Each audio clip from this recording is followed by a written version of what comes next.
Hello and welcome to Panoramic Edition, where we discuss national, regional and international developments. Established in 2004 with a mission to educate, nurture and discover for the benefit of human health, the Royal College of Surgeons in Ireland, RCSI Medical University of Bahrain, celebrates 20 years of educating and training world-class healthcare professionals to meet the growing needs of the region. In line with a steadfast commitment to contributing with excellence towards the improvement of human health, patient care and societal well-being, the university has consistently achieved pivotal milestones since its establishment, placing innovative research at the heart of its services through the School of Postgraduate Studies and Research, with a focus on interdisciplinary, clinical and patient-centered research, as well as addressing key national, regional and global health challenges. Stay tuned, we will be back right after this.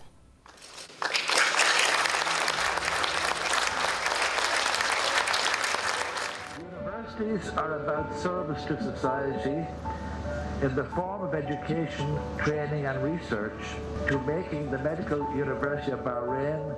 Starting in 2004, we set our foundation with the establishment of the School of Medicine.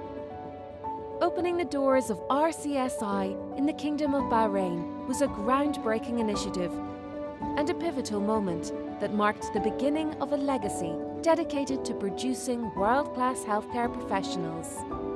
An achievement followed with another in 2006, when the School of Nursing and Midwifery welcomed its first cohort, expanding RCSI Medical University of Bahrain's commitment to comprehensive healthcare education. 2008 witnessed the inauguration of the School of Postgraduate Studies and Research, reinforcing our dedication to advancing healthcare through postgraduate programs and cutting-edge research.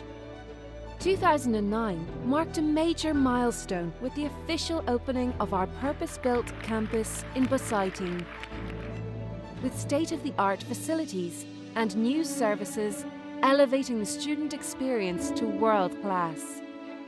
To consecrate my life. In 2010, RCSI Medical University of Bahrain celebrated the conferring of the first cohort of highly trained graduates, equipped with the knowledge and skills to support the delivery of patient care in Bahrain. Another collaboration milestone was reached in 2012 with our agreement with King Hamad University Hospital, further enriching the students' educational and clinical experience. 2012 also witnessed the launch of our Community Engagement Office and the Diabetes Mobile Unit, marking the beginning of our far-reaching contributions towards community health education and service.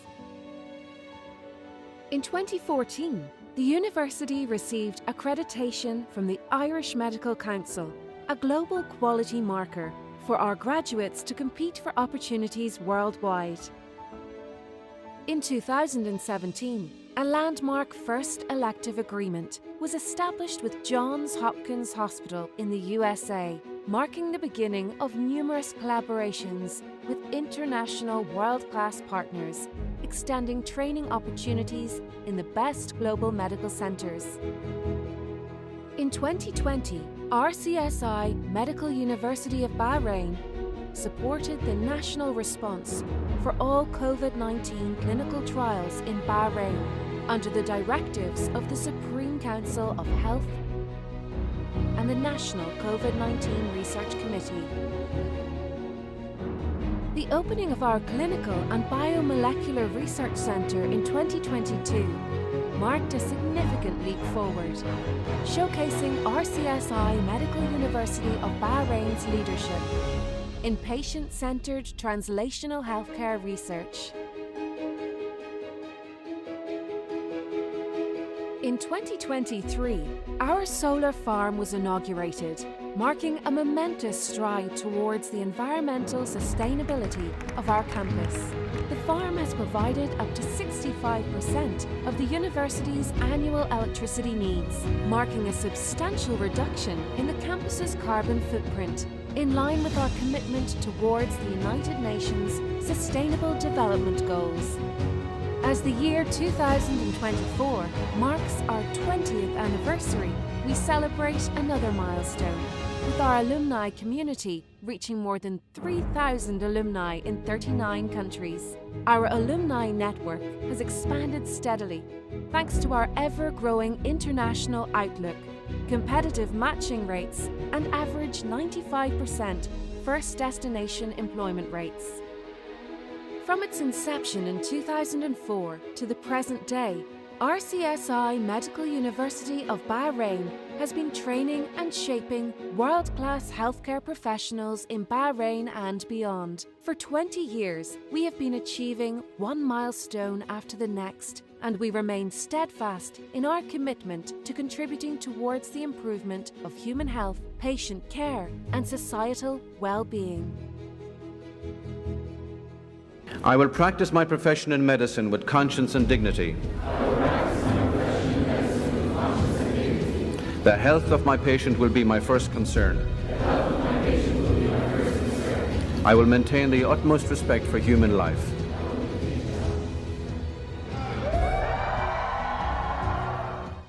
On this occasion, I would like to acknowledge all achievements made in the last 2 decades. All were driven from a single vision: excellence in healthcare education, research, and community service. I would like also to re-emphasize the commitment of RCSI Bahrain to the local community and to the economic development of Bahrain. A recent report published by PwC indicates RCSI Bahrain contributes annually to $91 million to the economy of Bahrain. This figure will increase to $102 million when the new academic building is completed. A campus expansion of about 8,000 square meters, which will pave the way for new programs opportunities in collaboration with RCSI Dublin. RCSI Bahrain remains committed to supporting the national health system of Bahrain, higher education, and the vision of Bahrain 2030 under the leadership of His Majesty King Hamad bin Isa Al Khalifa, King of the Kingdom of Bahrain, and His Royal Highness Prince Salman bin Hamad Al Khalifa, Crown Prince and Prime Minister. I would like to extend my thanks and appreciation to all our stakeholders: hospital partners, business partners, students, alumni, faculty, and staff for their continuous support throughout the journey. Together, we have built an impactful legacy. We look to the future with optimism to continue shaping the bright future of the healthcare education in Bahrain and beyond. I wish the community of RCSI Medical University of Bahrain a very happy 20th anniversary.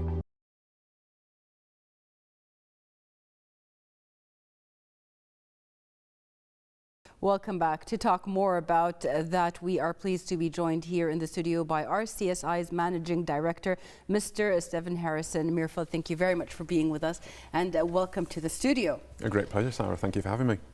First up, we've had an interview a few years back talking about all of the advancement of RCSI. Now we are at the 20-year milestone, 20 years of RCSI MUB here in Bahrain. RCSI has always been a vital provider of healthcare education, and not just on a local level, but also on an international level, always pinpointing the needs of the region internationally as well, and preparing healthcare professionals for that. RCSI's journey is leading the world to a better health. Can you tell us more about its establishment as well as the main goals and values it has? Yeah, no, absolutely. That'd be a great pleasure. I think really to understand RCSI Medical University of Bahrain's establishment and what we've achieved, it's really critical to understand what RCSI is about. So RCSI was founded in 1784. So there's a good couple of 100 years of history that are there. And it's always, throughout its entire time, has sought to advance human health and that side of things. So one of our missions is to educate, nurture and innovate for the benefit of human health. Yeah. So, as I say, founded in 1784, in the 1990s, when there was an acute medical or acute shortage of healthcare professionals, should I say, the university started to explore and think about the possibility of international campuses. But one of the things that we wanted to be very clear, and when I say the university, I'm referring to Dublin now, we want to be very clear on is that our view of transnational education is to be purists. And what I mean by purists is we don't want to offer a programme somewhere else that isn't the same level, the same quality as the programme back in Dublin. So we very much wanted to focus on finding somewhere that we could establish a university that would be somewhere we could get staff from Dublin to come across and teach, where we could teach exactly the same curriculum, where the clinical partners that we worked with were fully aligned to the programme that we do, and where we could, to use an old English term, compare apples with apples. Yes. So that kind of led us really to look at RCSI Bahrain, or RCSI in Bahrain, should I say. We have a long history with the Kingdom of Bahrain. Back in the 1970s, we had the first postgraduate surgical examinations that were done out here. A number of Bahraini undergraduates went to Dublin to study and were coming back to Bahrain, and so we're developing really strong relationships.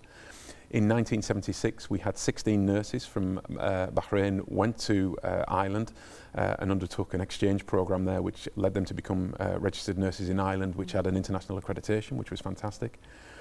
Then in the 1980s, we were invited by the government at the time to explore the possibility of setting up a residency program here. So Bahrain, at the moment, although it is undergoing a fantastic review of residency programs in the kingdom, has one residency program, which is the family practice residency program, and RCSI has been involved in that since its inception back in the 1980s, and we've continued that way. So we had this really strong relationship with the Kingdom of Bahrain, and then that led to conversations taking place between the management in Dublin and the government here. So we signed in 2003 a memorandum of understanding to open RCSI Bahrain, or the Medical University of Bahrain as it became, and in 2004 we opened our doors, which is 20 years ago. As you said, back then we had 27 students, so it was a very small beginning, very humble. In 2006 we took in our first intake of nursing students, and in 2006 actually we delighted that His Majesty King Hamad bin Isa Al Khalifa accepted an honorary fellowship for the Royal College of Surgeons in Ireland. Again, just really demonstrating that relationship between the two countries. In 2008, we opened our School of Postgraduate Studies and Research, which is a real critical area for the university. And in 2009, we opened the doors for the campus in Busuttin, which at the time was state of the art and world leading, and still remains at the cutting edge. In 2010, we saw our first graduates. There were 36 medicine graduates, 31 nursing, and then 7 in a master's in science in healthcare ethics. And then lots of things have happened between now and then, but you know, fast forward today, our 20th anniversary, we have 3,300 alumni working in 39 different countries across the world. We have 1,600 students, or over 1,600 students from 50 different nationalities studying here in Bahrain. We have 230 staff working full-time in the university, with an additional 300 to 400 staff working in the clinical setting. So it's been incredible, but we've built all that on the values of being transnational education purists. We want to ensure that what we offer here is absolutely comparable to what's been offered in Dublin and been renowned across the globe for many, many years. Absolutely. It's amazing the growth that RCSI not just has seen, but also has inflicted to the healthcare work, not just in Bahrain, but also regionally and internationally. As you've mentioned, you have a lot of students from different parts of the world.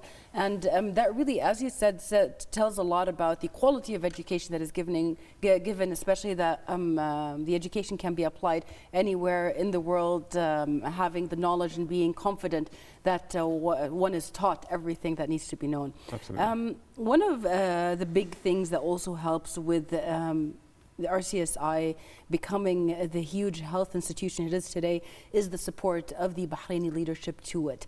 Can you tell us a little bit about how important and how you value that support, especially that the government also facilitated having a healthcare education, a healthcare premises for training and everything on that? Yeah, no, absolutely. I think it's critical.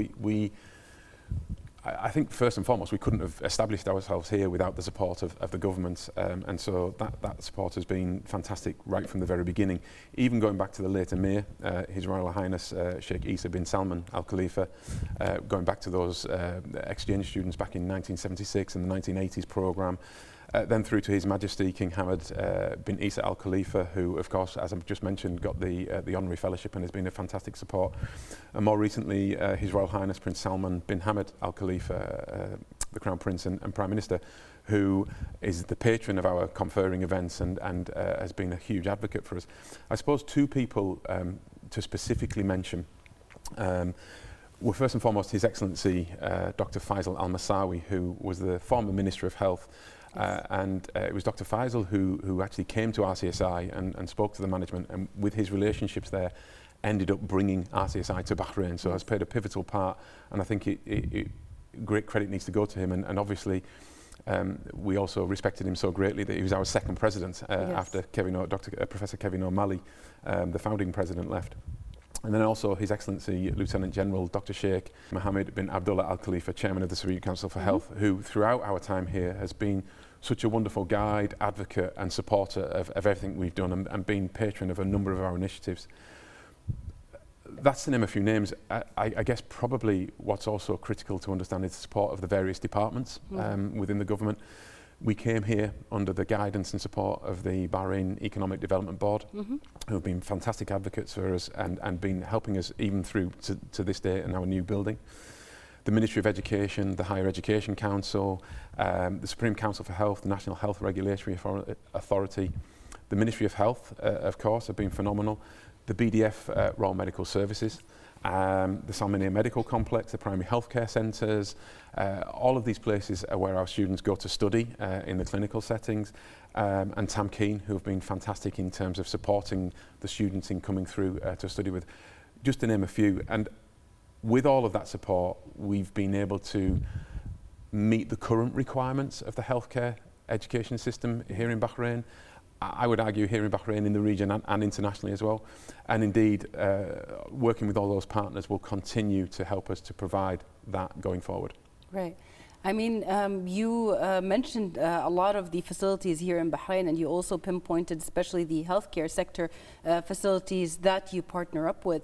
And over the past 20 years, RCSI Bahrain has actually been fostering partnerships with a lot of healthcare sectors to provide students with that clinical training experience with its variety. RCSI was also there during the COVID pandemic when everything had to be re-taught, relearned, reassessed, and everything that. These strategic partnerships with international universities and hospitals here locally or facilities here in Bahrain tell a lot about RCSI's accreditation and respect that it has gained on international level. What can you tell us about the efforts and the importance of having these kind of relationships and strengthening them? Well, I think it's critical that our local partners and ourselves are aligned. I mean, we couldn't achieve what we've achieved without our partners. The clinical settings, 50% of our nursing programme and 50% of our medicine programme are taught in the clinical settings. Students go into the clinical settings to hone their skills, to develop their clinical skills and acumen specifically, to develop cultural competence. And I say that for the students that are studying here in Bahrain, but also the students that are travelling internationally for internships and observerships and that side of things. Anybody working in healthcare has got to be resilient, so it gives us the opportunity to build that professional resilience, which is fantastic. And we need to understand that healthcare isn't a siloed industry, it's an interconnected world of healthcare professionals. And so allowing our students to move and working in the healthcare setting teaches them that And you know, indeed, we have our clinical partners here, but we also have our international clinical partners, and that forms a huge part of what we do. 67% of the students that come into the School of Medicine are actually international students. So 33% of them are here from Bahrain, but 67% of them come from abroad, and a lot of them want to kind of go back to their home country and that side of things. So it's critical that we develop those relationships with clinical partners abroad. It's like anybody applying for a job in any industry. The more experience that you've got that's relevant to where you want to work and what you want to work in, the better you position yourself. You know, you're building that portfolio of experience. So we have some fantastic relationships in America, for example, with the Leahy Clinic, Johns Hopkins, George Washington University, the University of Alabama in Birmingham, in Canada with the University of Toronto, with Sick Kids Hospital there, in the UK with Keele University. Going east as opposed to west, there's 2 universities in Taiwan, there's Kochi University in Japan, and we have specific bilateral agreements with them that we are able to send our students there to do observerships, internships, research projects, and they're able to come back. They develop their network with the people that are working there, so when they're making their applications towards the end of the programme, they've got people who can provide references that are meaningful in the context of those areas. That whole area is driven by our specific careers and alumni team. And we've purposefully placed careers and alumni together, because while the students are at undergraduate level, they're wanting to learn about where their careers are. And when they're going to apply for jobs, the best people to teach them that or give them the information are the alumni of the university. They've been through it, they've seen what's needed and required, and we're very proud of the fact that alumni come back to the university and give talks on the best way to apply, the best programs for opportunities within given specialisms.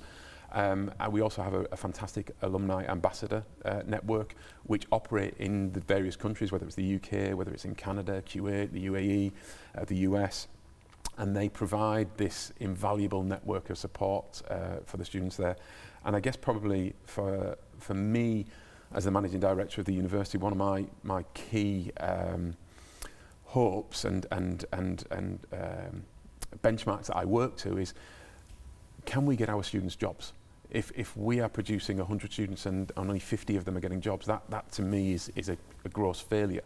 But we have 95% employability rates, so 95% of our students within 6 months of graduating are working. When we go to nursing, it's 96%, usually within a week of graduating. But so there's a huge demand for our students there, which speaks volumes about that network. Absolutely. I've had the honor of being a student at RCSI in the beginning of my educational career in healthcare, and one thing that RCSI always has instilled from the beginning, even new students become part of a community in RCSI, and the people leading that community aren't just the educators, but the students that are from the older years. And you can see how seriously they really take that task to help them out, to enroll them. There's the buddy program, and then later on they have the educational programs and the tutor programs where students tutor other students, and I think that makes a kind of community and safe place for things to be talked out, for problem areas to be pinpointed, where no judgment is there, because you have student to student, and that is very strong. As you've mentioned already, a lot of students graduate and alumni become part of the Bahraini working force and also outside. And as a nurse myself, I see nursing students that graduated from RCSI, how they automatically take under their wing other nurses that might be struggling or that they help out, and it comes like second nature to them. And I think a big part of that is the confidence that's instilled in them from RCSI, from the faculty and from the alumni students there. So in celebration of that, I guess, or in support of that, RCS Bahrain has actually recently announced its plan to expand from its state-of-the-art facility that now is still there. Is 20 years old or a little bit less, but still it's been there, and it's always been a big part of the Bahrain skyline. And now the campus is going to be expanding in a strategic project that's valued at approximately $45 million, marking the celebration of the 20th anniversary this announcement came. What can you tell us about that project and how that's going? Well, for me, it's like the most exciting thing. You know, it's phenomenal. I think, I suppose it's important to kind of understand, like, we are an Irish institution operating in Bahrain. Now, as I say, we have got such incredible partnerships and collaboration, but it's important for us to be seen not simply as an Irish institution in Bahrain, but a central part of the ecosystem integrated within that. In fact, in early 2024, to celebrate our 20th anniversary, we commissioned PricewaterhouseCoopers, who are one of the big 4 accountancy firms in the world, to undertake an economic contribution review. So we wanted to ensure that what we were doing was good for Bahrain in terms of a healthcare system, but also in terms of the economy. What they came out with their independent report was that on an annual basis, we contribute around $91 million to the Bahrain economy, supporting almost 450 jobs, whether in the university or through the knock-on effect. And what it's also shown in the report is that there's demand for places at RCSI Bahrain, and also huge demand for the graduates when they're finished as well. So this all kind of tied in very nicely to our desire to kind of want to expand the campus. So the plans have now been approved. The building work commenced in July, which is fantastic. The new building will see a growth of our facilities by 140%, so doubling plus almost half again in terms of where it is. It will allow us to go up to 2,000 students from 1,600. At the core of the new building is innovation. It's, again, speaking to our mission about educate, nurture and innovate for the benefit of human health. We've focused on ensuring that the facility gives us more teaching space. It grows our clinical simulation by 300%. So clinical simulation is a growing area of importance, but during COVID-19 became like a huge area of importance. It provides a clinical space which is safe and away from the hospitals to teach, particularly the younger years, what's going to be required for them and prepare them for going into the hospitals. Huge emphasis on research within there as well. Office space, of course, we need more office space in order to accommodate the staff. We will have a dedicated conferring conference and event space, which will be fantastic. And the thing that's really important for me is what we're trying to do is build those 5 areas around student experience. So give a space to the students that they can be incredibly proud of, but also give a space within the building to the students themselves that they can own. So that's a big part of it. The building's been designed on sustainable design principles. So we're looking at operational efficiency and balancing that with environmental responsibility. We are ensuring that at the centre of the university is a green courtyard. One of the things I love about our campus is the periphery of it is all very green. I'm a Yorkshireman myself, so I'm used to kind of green hills. So this brings that into the centre and just gives a space that will be fantastic. But going back to a comment that you just made earlier, Sarah, about kind of the skyline and RCSI being iconic, one of the things that we've done is we've ensured that we've kept that rounded building that people coming over the bridges into Maharak will associate with, and obviously the roof of RCSI has always been there to represent the sail of a dhow, and that remains very visible and clear. So we've wanted to keep that aesthetic beauty there as well. Yes, I mean, the campus itself has served so many students and faculty over the years. Having that augmentation of it is really something big even for the alumni that are coming in. You've mentioned a lot about renewable sustainability and all that kind of stuff, and I just want to pinpoint on that RCSI Bahrain actually launched a solar farm covering up to 65% of the campus's energy needs. It won the Renewable Energy and Sustainability Initiative Award at the 7th Bahrain Smart City Summit. Was this a part of RCSI Bahrain's Green Campus, and what were the goals in the initiative? So it's the solar project has been a pet project of mine from about 8 years ago. One of the things that became very apparent was the one thing that Bahrain has got plenty of is sun. And so, you know, it became apparent that actually to build a solar farm, to be able to generate and become self-sufficient and sustainable was a really good idea. But the issue that we've faced, and the reason that it's taken a bit of time to come, is the technology around solar is moving at such a fast pace that every 2 years there's a doubling of the amount of electricity that can be generated by a panel. So you have to kind of make a decision at some point that, well, actually, we could wait another 2 years and generate double, or have we missed 2 years of energy generation?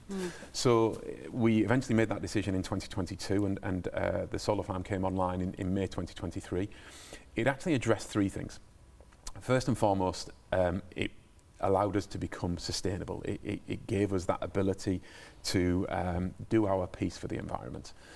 Secondly, it's built over the car parks. So one of the things I remember coming in 2013 to RCSI, one of the big complaints was that we never had very much undercover car parking. Now all our car parks are undercover. So we have 687 covered spaces, which is fantastic. And then the third area, I'm the managing director of the university, so I have a commercial remit. So it needed to be financially viable. It needed to be something that contributes, and it certainly does. I mean, you mentioned there that the ambition was 65% electricity generation. We're actually generating 69% of our electricity, which is fantastic.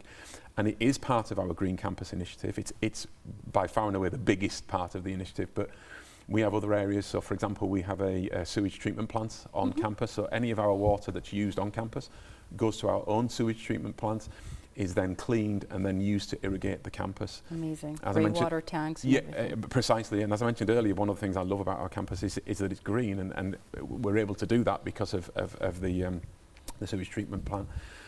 We had an energy audit with EWA about probably 7 or 8 years ago now, where they give us ways to increase the efficiency. So by increasing the air conditioning by 1 degree, for example, we use LED lights as opposed to kind of traditional fluorescent tubes. In most of the areas within the university, there's sensors to detect whether people are there. So if people are not there, then the lights turn out. And obviously we encourage our students to recycle and take things forward. And I suppose one of the things that I'm really excited about is we're at the moment working with the Sustainable Energy Authority to undertake an audit of our carbon footprint. So we're trying to work out what our carbon footprint is and the impact that the solar farm has had on that. We know, for example, that we're saving around 2,250 metric tons of carbon every year from having the solar farm in place. But we're trying to work out what we actually use, and our ultimate goal is to become net zero. And we've had some very interesting, very positive kind of initial feedback, but we want to make sure that our results are properly audited. So I would hope that sometime in the next 6 months we'll be able to make an announcement about where we are against net zero and how far we've got to go to achieve it. That's amazing, especially that everything that you just mentioned aligns with Bahrain's actual visions for zero neutrality and carbon neutrality, as well as green areas, sustainability when it comes to energy usage and everything on that. So RCSI Bahrain not only contributes to the healthcare, but also to a lot of other aspects, as you've mentioned, the environment, the economy, and around that. But RCSI Bahrain is especially focused on research. Healthcare research, its outcomes, its changes, re-evaluating these research, and they support their students, their alumni, and whoever asks, even if they're not from the alumni, they give them access and help them out in conducting this research. I'd like to know from you, how does RCSI provide this kind of support to research and researchers, and can you tell us why is that so important and valuable, and one of the focal points of RCSI's work here? Yeah, I mean, research is incredibly important. I came from a very different world prior to joining RCSI, so probably research was the most alien area for me to kind of get familiar with. And it was interesting, over the summer I read a fantastic book by Dr. Yarmo Kotilane, who has been an advisor with the EDB for many, many years, and more recently with Tamkeen. And his book is called Sustainable Prosperity in the Arab Gulf. A phenomenal book. Kind of talks about the history of the oil boom and the impact across the GCC using the different countries and everything else. But one of the things, part of the book also looks forward to what the future has in store and what the Arab Gulf needs to do in order to increase its position in the world and sustainability. And one of the key areas that he focuses on is the development of research within the GCC.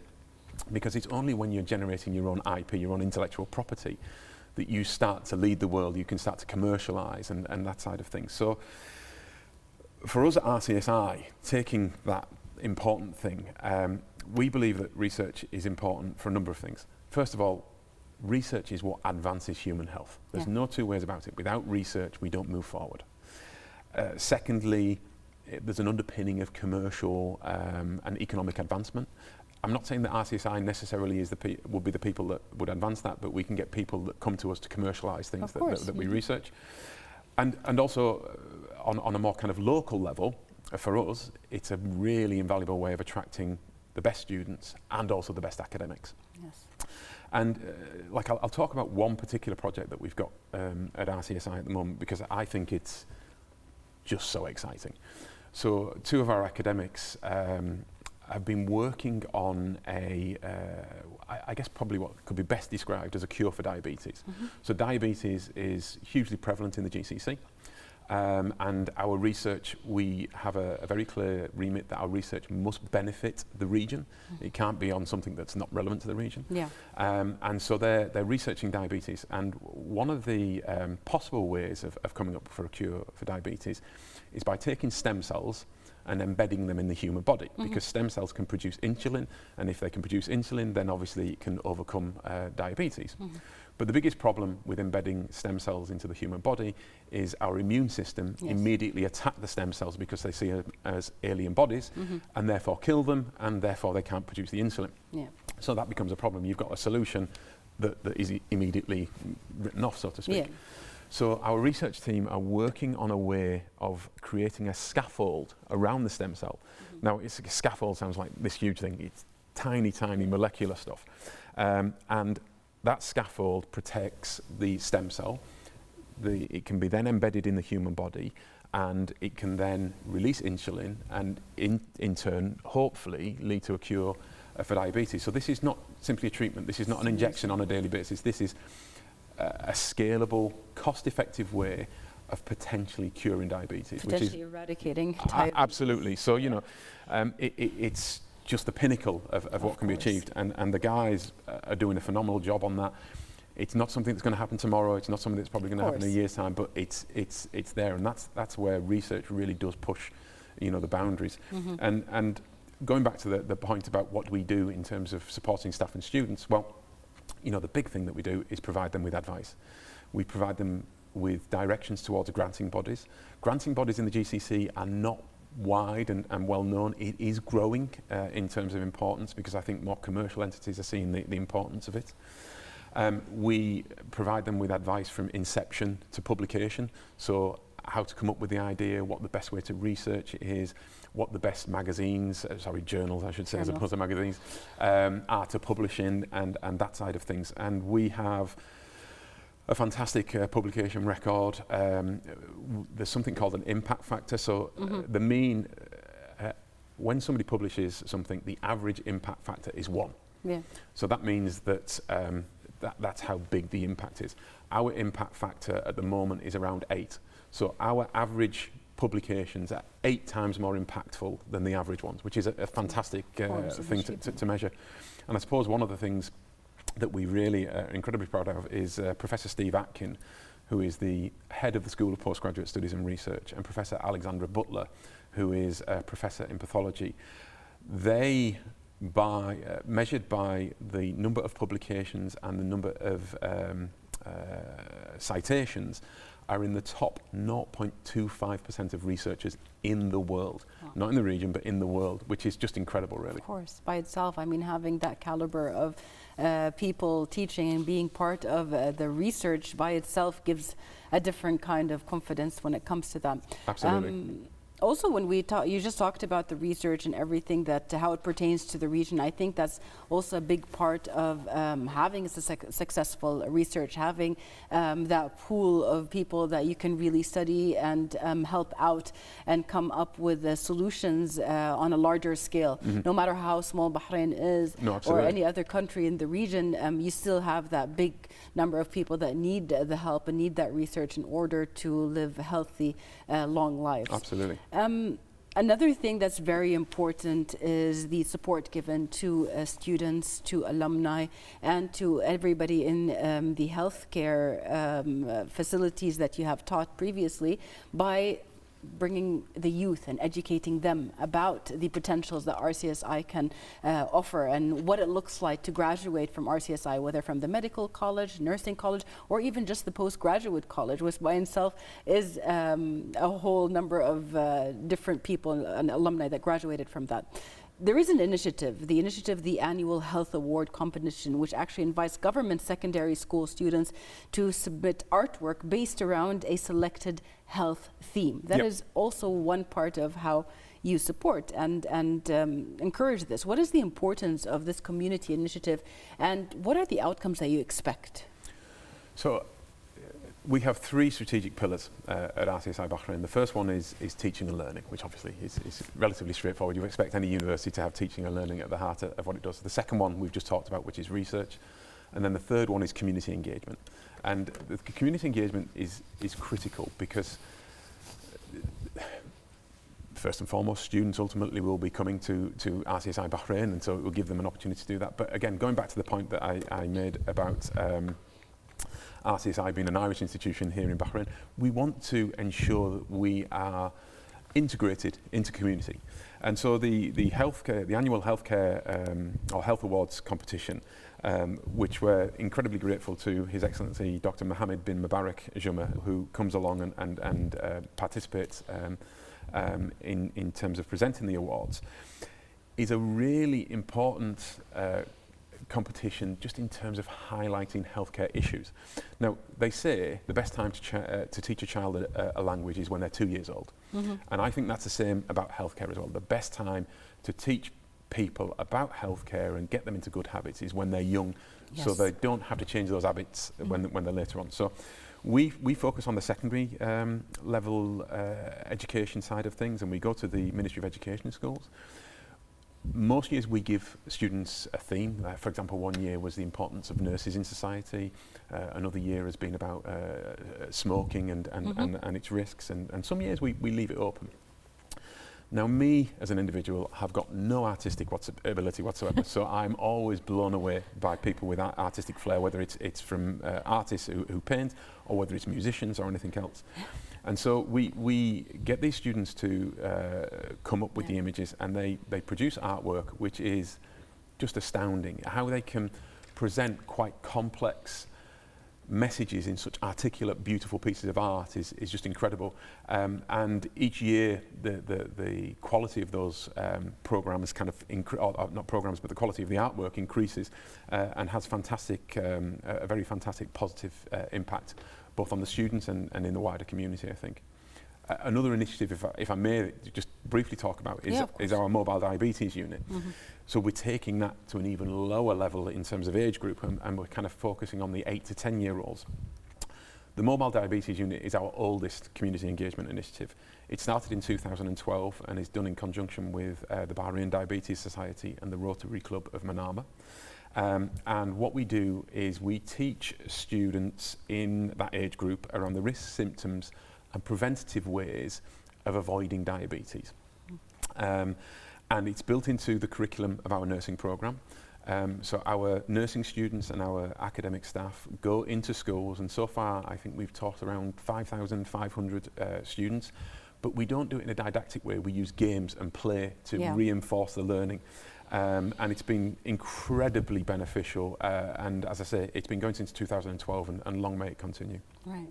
I mean, that by itself is a contribution to community service, if anything, and also it emphasizes health education in the nursing students, especially that is actually a very big part of our nursing curriculum, is healthcare education. No, absolutely, absolutely. Another way of supporting your students, your alumni, and also the healthcare professionals in the region is a program that you initiated, and it's been very successful, called the Future Doctors Program.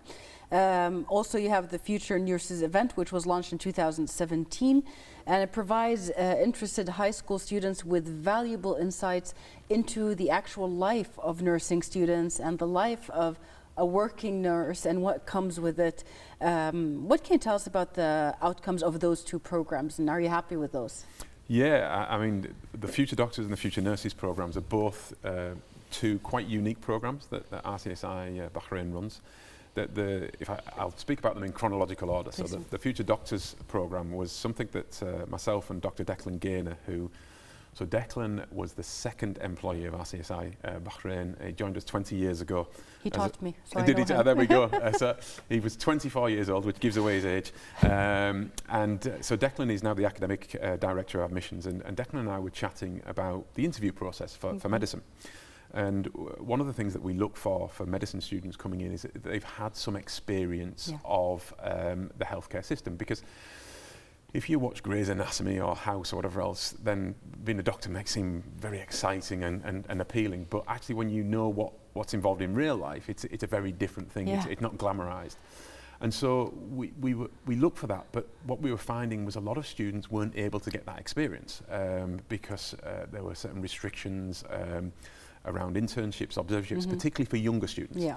So we kind of came up with the idea of creating this Future Doctors programme. And the Future Doctors programme has evolved over the years, but essentially it's a day-long programme where students are able to come in, they kind of see what a lecture would be like at the university, but more importantly, they have talks from very experienced clinicians to tell them what being a doctor is like, and then they do some kind of fun medical stuff, so that we use an ultrasound and they'll take an ultrasound on each other and that sort of stuff. So it just gives them that opportunity to gain a bit of insight on that side of things. We started off in Bahrain on our own campus, but we now do roadshows in the UAE, in Qatar, in Kuwait, and the biggest issue that we have with it is it's so popular that so many people want to do it. We can only do so many a year, and it's proved incredibly invaluable. I think it proves invaluable on two fronts. One is it gives students the opportunity to see what medicine's like, and then when they come for interview, they're better prepared.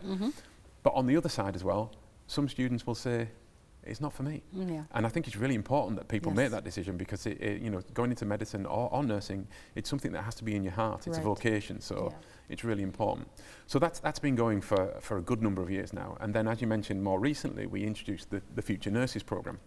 So Future Nurses, what we were seeing was that we were getting lots of applications, perhaps sponsored students, and when we were speaking to them, they were kind of saying, oh, I don't really want to be a nurse. I want to be a physiotherapist or whatever it happened to be.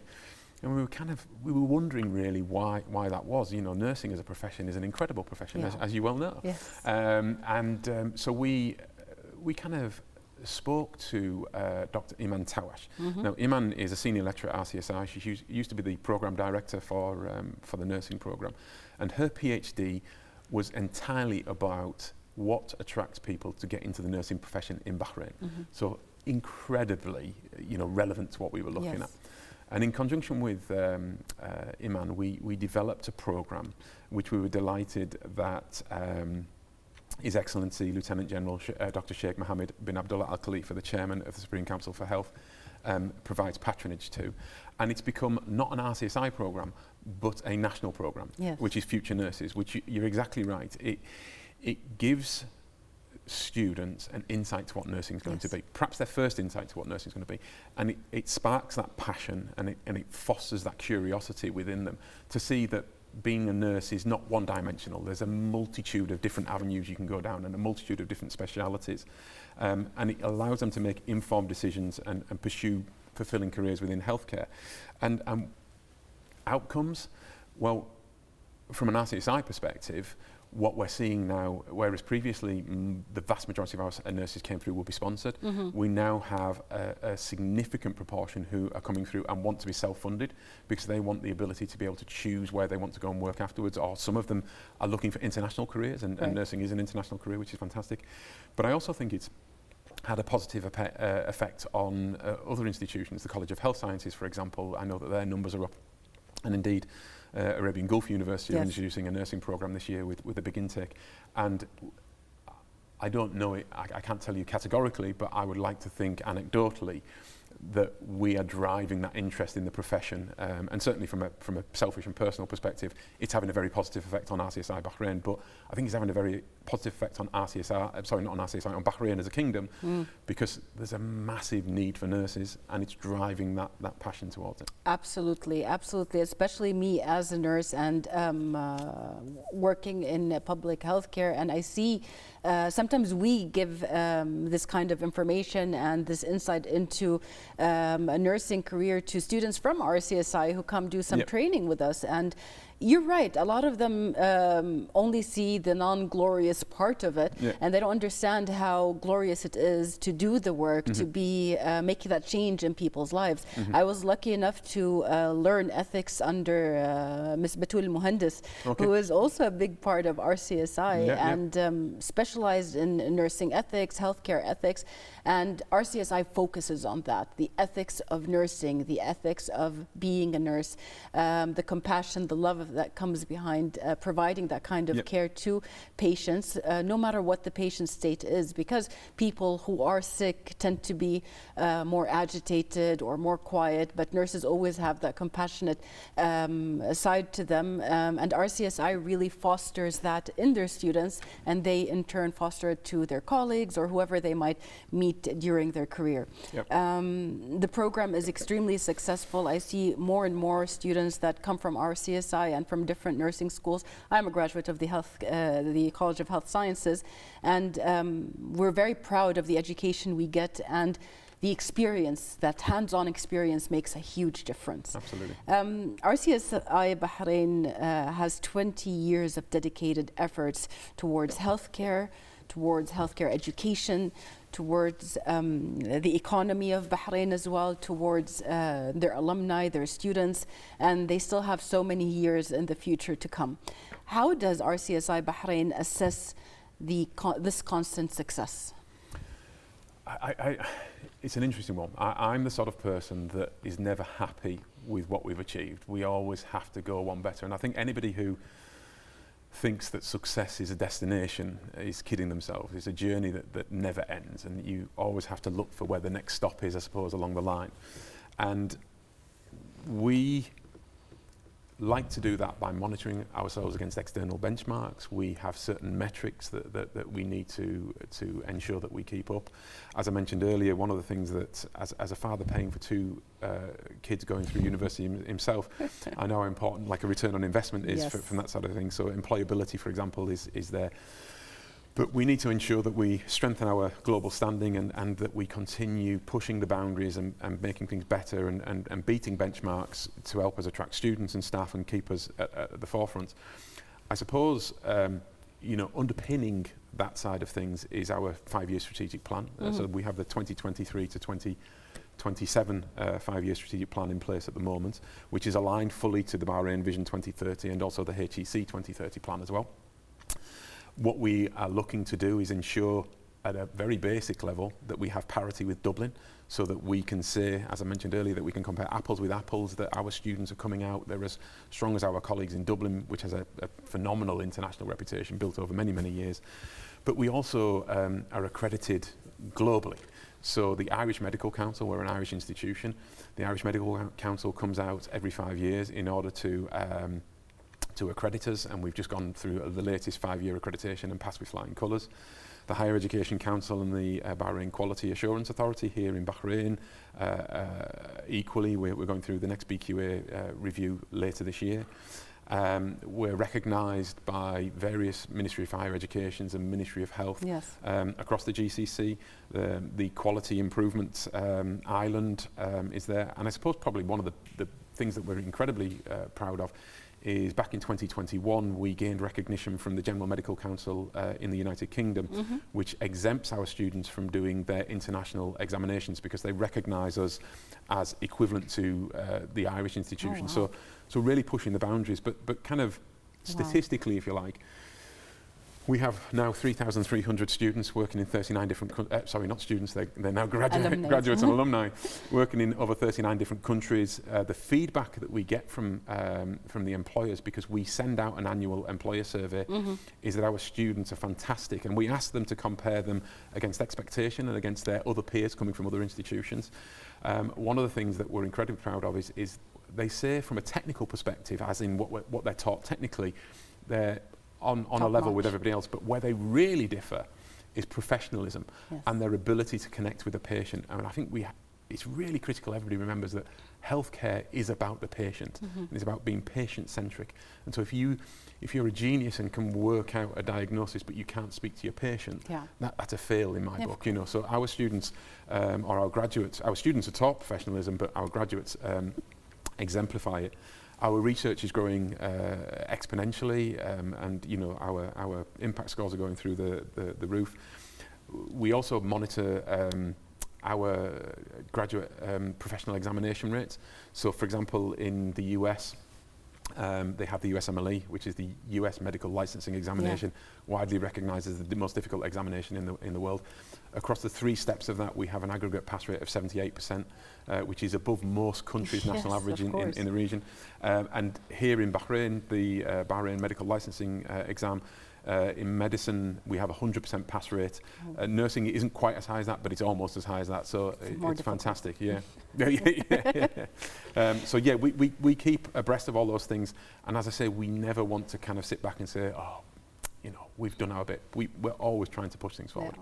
And that brings me to my last questions, which is sort of 2 parts. You answered a little bit of it. This international recognition is extremely important, and it talks a lot not just about the achievements of RCSI MUB, but really about the achievement of Bahrain when it comes to healthcare education. And it also sets the path and sets the stage, so to say, for upcoming projects. And that's something that RCSI Bahrain works on a lot.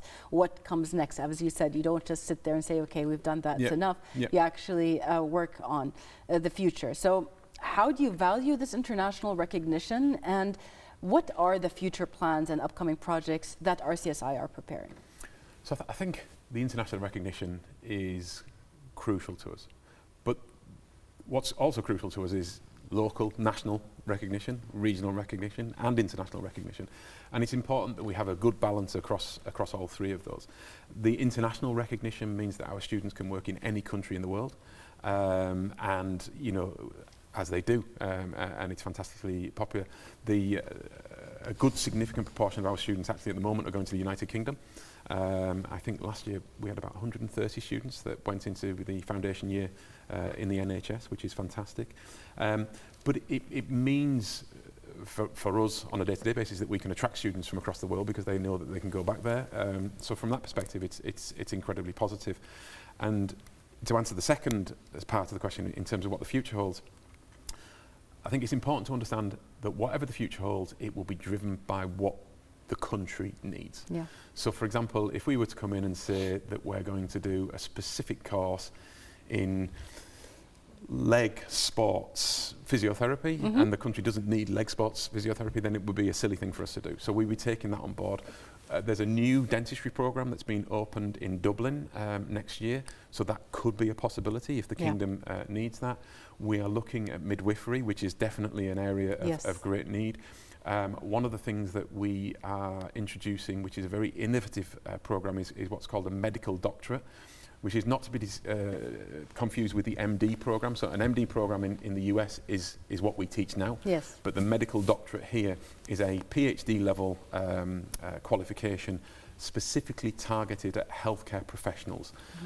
So somebody could come along, where it differs from a general, more theoretical PhD is that the medical doctorate is focused specifically on a healthcare requirement within the hospital. So as you can imagine, it's of great interest to our clinical partners.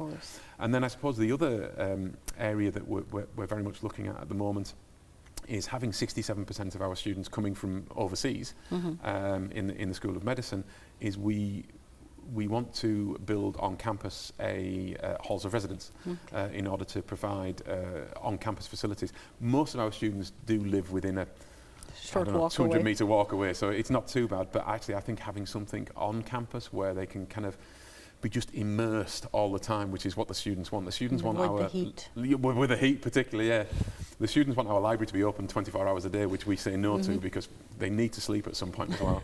But you know, having halls of residence will be a major step forward. So yeah, very exciting times. Yes, it is. It is. Thank you so much, Mr. Harrison-Mirfield, for being with us today, for answering these questions and giving us more of an insight of what RCSI Bahrain has become after these 20 years. Before we end, do you have anything that you'd like to add at the end of this before we close up this episode? I mean, I think we've covered quite a lot today. Yeah. I would just finish by saying, firstly, how, on a personal level, how incredibly proud I am of the university and everything that we've achieved.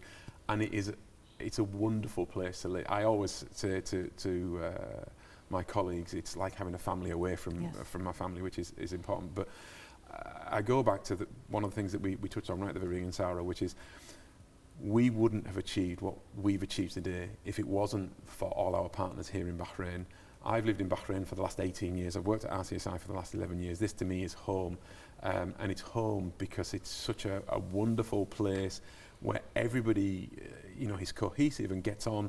And I think that's why the success of RCSI Bahrain has been what it is. But the success of RCSI Bahrain reflects so incredibly well on the kingdom. I remember speaking to one student once who come from Canada, and he said to me, he said, Stephen, when I applied to RCSI Bahrain, I didn't know where Bahrain was. I had no idea. He said, but I now graduate and I will be an ambassador for the Kingdom of Bahrain and RCSI Bahrain to the day I die.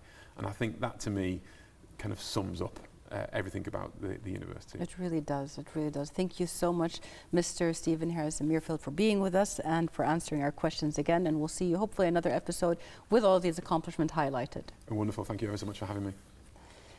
And I'd like to thank you for watching, and we will see you next week in another episode of Panoramic Edition.